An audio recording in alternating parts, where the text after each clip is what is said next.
come out sounding crass, by the way. You know what I mean? It's like, I don't want to sound, okay. You know what I'm talking about? It's like, don't take the money from me.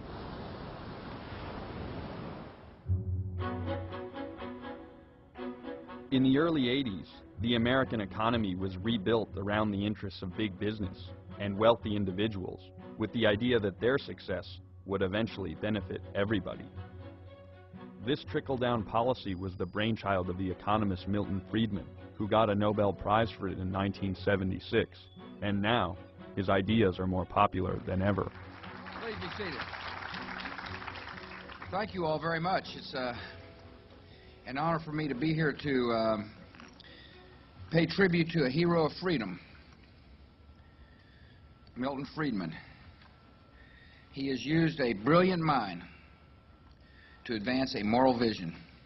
I've studied, the basics of your theories, and I've read about you in high school economics textbooks. Now tell me something. You say you've read some of my work. Have you in fact read Capitalism and Freedom? Well, in school, you're assigned readings, you know what I mean, and then they Xerox it. Okay. Let me go back again. I'm just trying to see how much of a faker you are. Okay. Since the 70s, the gap between the rich and poor has been growing. But what's happened to the level of income of the poor? It's risen, but in comparison to the top 1%, very, very minimal. But would it be better if it hadn't risen at all? Would it be better if you had kept the difference the same, but no growth in the bottom? Well, if we curtailed growth at the top, you'll kill the growth at the bottom. Look, the engine that leads to the miracles that we've seen, that enables you to have a television camera like that, that engine is ambition and drive to become wealthy. People say, well, isn't it selfish that you want to get ahead? No, in a sense. If you have a certain talent, in a free society, you should have the opportunity to discover what that talent is. Everyone has a knack for something, and develop that talent. And by developing your talent, by trying to meet your goals and ambitions, you're not only helping yourself, you're helping others. You might say I came to the attention of top management at a fairly young age. As my father said, there is nothing wrong with nepotism as long as you keep it within the family. And this is a chateau in Valois, France, where we do some of our entertaining for Forbes International. And the Highlander is used 2 or 3 nights a week by marketing and advertising. Sometimes you have to spend money to make money. Capitalism is, I think, a moral system. And this idea, in our popular culture, you see it in every novel, the businessman's the heavy. In Hollywood, the businessman and the corporation are always the font of evil. But in the real world, even if you have an unpleasant personality, even if you're the kind of person that make babies cry, and you're just out for yourself, you're not going to make it unless you're doing something for other people. And given all the flaws of human nature, the system has worked. Everybody has a sinful view of making money. Our stores that made the most money had the happiest customers and best co-workers. They were always the most motivated. And there's a relationship between profits and those things. It's not a sin to make money. The first store was this lunchroom. Imagine a line straight back. And they see that extra part back there? That wasn't there. This window wasn't here. It's from here back to that wall and over. It was about 100 square feet. You with me? Here to here, here to here, to here. And have a sliding window here. You couldn't let the customers in, right? Because there wasn't enough room, so everybody had to wait outside. The Xerox machine was there, and I sold these notebooks. First day in business, some guy who was for Kurdistan, cool country, I love it. Before I opened up, in the middle of the night, like at 9 o'clock, he gave me a $50 job.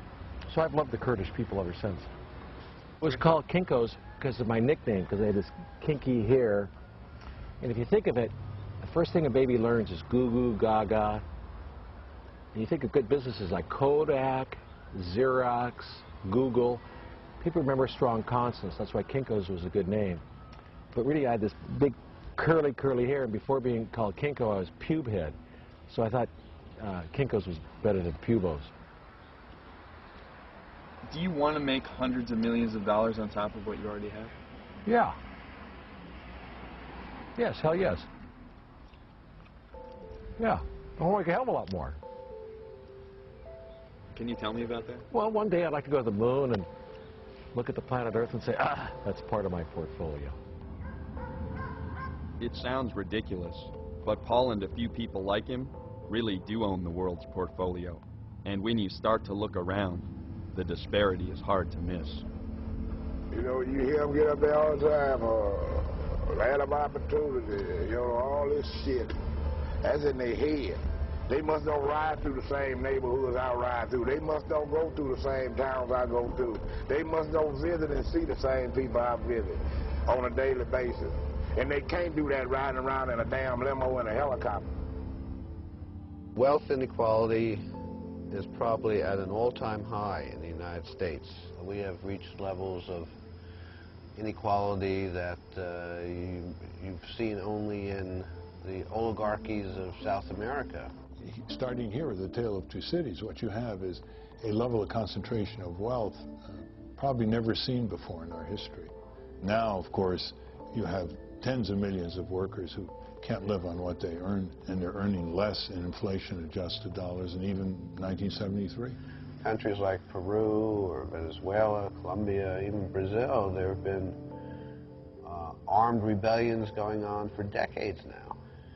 And given the sense of frustration among the working class in this country, I would not rule out the possibility of this kind of armed rebellion in this country. It's hard to say why that particular bullet was shot, but you know, it's a neighborhood where a lot of things are changing, where a lot of people are upset, where people have been pushed out of their homes by real estate value, not being able to pay the taxes, whatever else.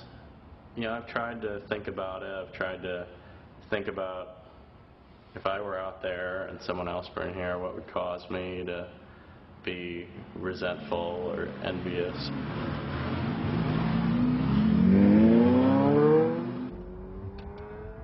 The south side of Chicago is one of the poorest inner-city communities in America. But now rich people are moving in and creating some serious changes in the neighborhood. Mr. Pants? Hey, Mr. Pants. Come on in, Mr. Pants.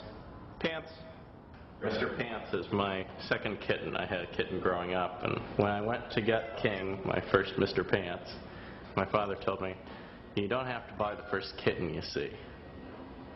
Well, I walked in, he kind of came over and purred, and I was like, oh, I want that one, you know. First kitten I saw, I bought it. Well, buying a condo was kind of similar. I walked into this room and I said, wow, you know, I've been in a lot of the coolest houses in Chicago. I've never seen a room like this. Let's get this condo. So I got with my dad and we talked about it. And I said, wow, I gotta like run to an ATM and get the deposit and whatever. I was just freaked out about it. 30 days later, I owned the place. And I haven't regretted the transaction since. It's a very thought-provoking place. You see the train go by and you're reminded that there are other places in the country other than Chicago. And you see what used to be housing projects are suddenly condos, and you wonder what impact you're having on the city and who lives here, who can afford to live here.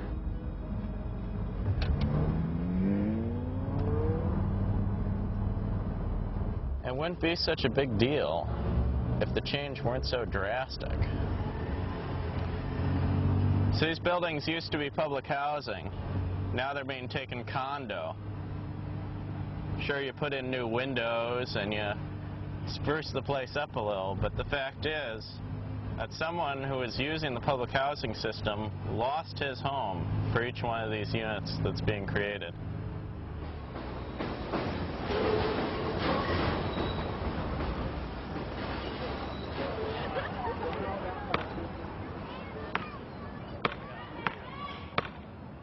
Happening too quick. The new stores and everything and the new houses is too quick. The subway right there, all of this is, I mean, it's too quick. It's too